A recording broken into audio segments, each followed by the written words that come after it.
Calma que a sua aula já vai começar. Eu sou o professor Antônio Marterson e se você quiser ajudar o meu canal a continuar propagando conteúdos contábeis na internet, primeiro, se inscreva, ative as notificações, claro, só se você gostar desta aula. E a segunda maneira de você me ajudar, aqui na descrição tem uma série de links de cursos que eu mesmo preparei para você e cada curso que você faz sua matrícula, você recebe outro de bônus. Eu também vou deixar o meu WhatsApp aqui e também as minhas páginas no Instagram, caso você queira fazer alguma parceria relacionada à contabilidade. Fique aí com a aula, mas se gostar, se inscreva no canal e ative as notificações. Bons estudos! Bem, vamos aqui então iniciando os nossos estudos sobre o regime tributário simples nacional, onde o objetivo do nosso estudo é apresentar de modo avançado o simples nacional, para que os alunos possam pensar logicamente se é a melhor opção para uma empresa. O aluno vai estudar este módulo e também os outros dois. Acredito que eu já postei o lucro real e o lucro presumido antes deste módulo, tudo bem? E vai fazer as comparações para saber se uma empresa deve estar no simples, no real ou no presumido. Sempre olhando para o faturamento, questões societárias, lucro, atividades e outras variáveis, tudo bem? Veja, quando eu falo de Simples Nacional, eu sempre começo falando sobre a Resolução 140 de 2018. Essa resolução ela é considerada a Bíblia do Simples Nacional. Então, eu sempre deixo dicas bibliográficas, normativas, para que os alunos possam se aprofundar cada vez mais. Obviamente, se você assistir todas as aulas que eu vou postar aqui com atenção, você vai aprender profundamente o que é o Simples Nacional. Mas eu sempre deixo as fontes para que alguns alunos queiram estudar, queiram ler, caso tenham mais tempo e mais curiosidade de se aprofundar cada vez mais, tudo bem? Bem, o que é um regime tributário? Regime tributário é a metodologia que uma empresa usa para calcular e pagar seus tributos.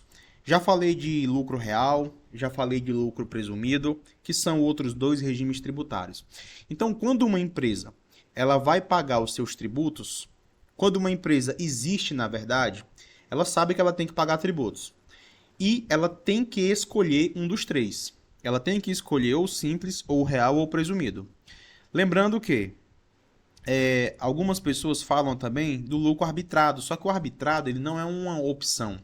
Normalmente ele é um regime de punição. Quando uma empresa não faz a sua contabilidade corretamente, comete muitos erros, o fisco vai e arbitra, ou seja, ele faz meio que à força, faz um cálculo à força e a empresa acaba pagando mais tributos do que deveria, tudo bem? Então a empresa ela tem o direito de escolher qual o melhor regime tributário para ela, lembrando que existem alguns tipos de empresas, como você já viu no lucro real, se eu tiver postado esse módulo depois do lucro real, que, na verdade, as empresas não têm a oportunidade, elas não têm o direito de escolherem o Simples Nacional. Elas são obrigadas, em alguns casos, a escolherem o lucro real, tudo bem? Então, quais são os tributos que uma empresa paga? O ISS, o Imposto sobre Serviço, o ICMS, o PIS, COFINS, CSLL, RPJ e IPI.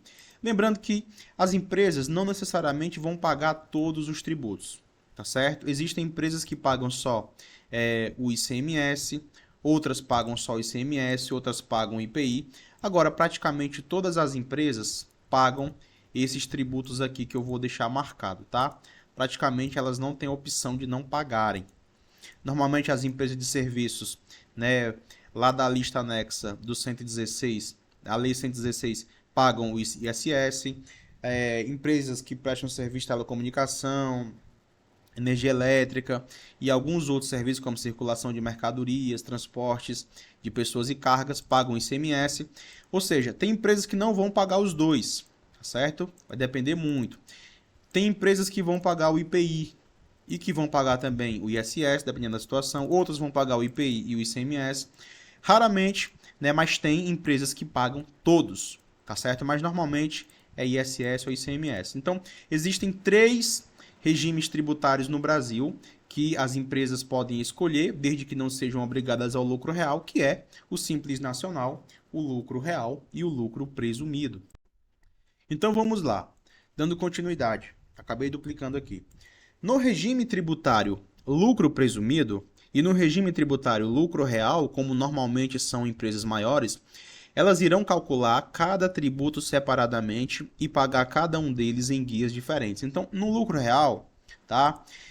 Vai ter uma guia, uma apuração para o ISS, vai ter outra apuração para o ICMS, vai ter outra apuração para o PIS, outra apuração para COFINS, CSLL, RPJ e IPI. Ou seja, para cada um desses tributos, as empresas de lucro real e presumido, elas vão fazer uma apuração. Tá certo? E para cada tributo emite uma guia, o DARF, ou o DAS, ou o DAI, vai depender se é para o Estado, para o município, para a União. E após fazer a apuração de cada um deles individualmente, ela vai pagar, tá certo? Essas empresas, quando forem abertas ou fechadas, precisarão de diversos entes fiscais e governamentais. Ou seja, nós percebemos aqui uma certa burocracia. Concorda? Vamos lá. Por que o nome do regime tributário é Simples Nacional? Veja, perceba, acredito que você percebeu essa burocracia. Cada tributo é um recolhimento, um cálculo, ir no sistema, emitir uma guia, muitos entes fiscais, muitos entes governamentais, muita burocracia. E é por isso que o nome desse regime tributário é o Simples Nacional. Tá? Agora, o nome é Simples Nacional não porque é fácil de entender, pois não é. E você vai entender aqui que o Simples Nacional não é tranquilo de entender, tá? Mas você vai entender. O nome desse regime tributário é Simples Nacional porque todos os tributos são pagos em uma única guia, o DAS, o Documento de Arrecadação do Simples Nacional. Tudo bem? A abertura e fechamento e alterações se darão em um só local, sem tanta burocracia. Ou seja, se nas empresas do lucro real e do lucro presumido todos esses tributos são pagos cada um numa guia, nas empresas do Simples Nacional, todos esses tributos serão pagos em uma única guia. Coloca todas as informações de folha de pagamento, todas as informações de faturamento e outras informações e simplesmente aperta um botão. Tudo bem? No site do Simples Nacional. Resultado: o próprio sistema vai calcular todos os tributos de acordo com o faturamento, com a atividade da empresa, tá certo? Com a folha de pagamentos. É por isso que o nome desse regime tributário é o Simples Nacional, por causa da simplicidade burocrática, por causa da simplicidade principalmente no pagamento dos tributos. É por isso que Simples Nacional não é só um regime tributário, tudo bem? Além de ser um regime tributário, é também chamado de Estatuto das Micro e Pequenas Empresas. Agora preste muita atenção com isso que eu vou lhe falar. Desta primeira aula, isso aqui que eu vou falar praticamente é a coisa mais importante. Uma empresa não pode optar pelo Simples Nacional só porque é fácil recolher os tributos. Vai ter alguns casos que é melhor enfrentar a burocracia do lucro real para ter uma verdadeira economia de tributos. Infelizmente, muitas empresas optaram pelo Simples Nacional só porque é mais fácil.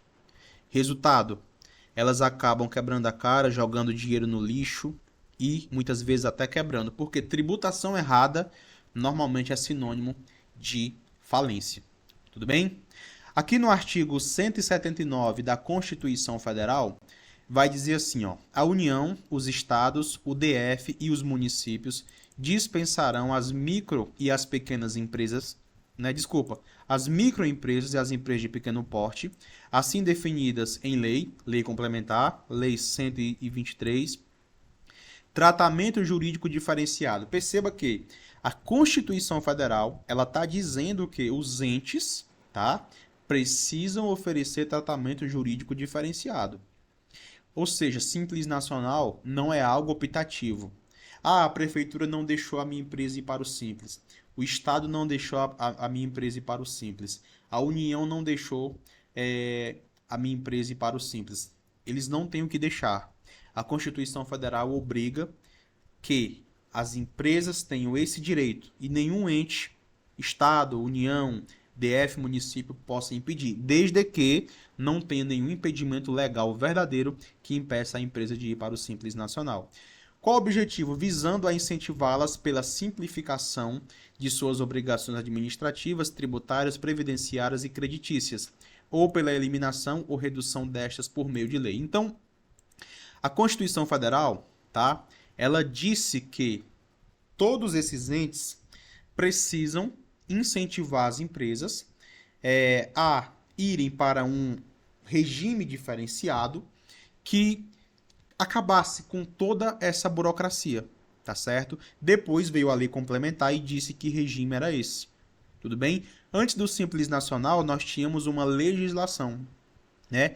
A partir de janeiro de 97, o regime tributário das microempresas e empresas de pequeno porte passaram a ser redigidos pela Lei Complementar 9.317, que instituiu o Simples, que não obrigava estados e municípios à sua adoção. Ou seja, a lei anterior, a Lei 123, ela não dizia que os estados e os municípios eram obrigados a aceitar. Então, eles aceitavam se eles quisessem.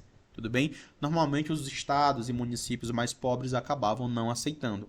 Motivo pelo qual a maioria dos estados e municípios brasileiros adotaram a legislação própria para regulamentar o tratamento jurídico diferenciado. Ou seja, aqueles estados mais ricos, aquelas cidades mais ricas aceitaram que as empresas aderissem ao Simples, mas aqueles mais pobres acabaram não aceitando, tá? Agora, vamos aqui entender uma coisa. Quando nós falamos de Simples Nacional, nós temos que entender que ele só é válido para dois tipos de empresas: as microempresas e as empresas de pequeno porte. Só que eu vou deixar para falar mais sobre isso na próxima aula, porque nós já estamos aqui com 11 minutos e eu não quero que essa aula fique maior. Então, próxima aula, conceito de microempresa e empresa de pequeno porte. Muito obrigado pela sua atenção.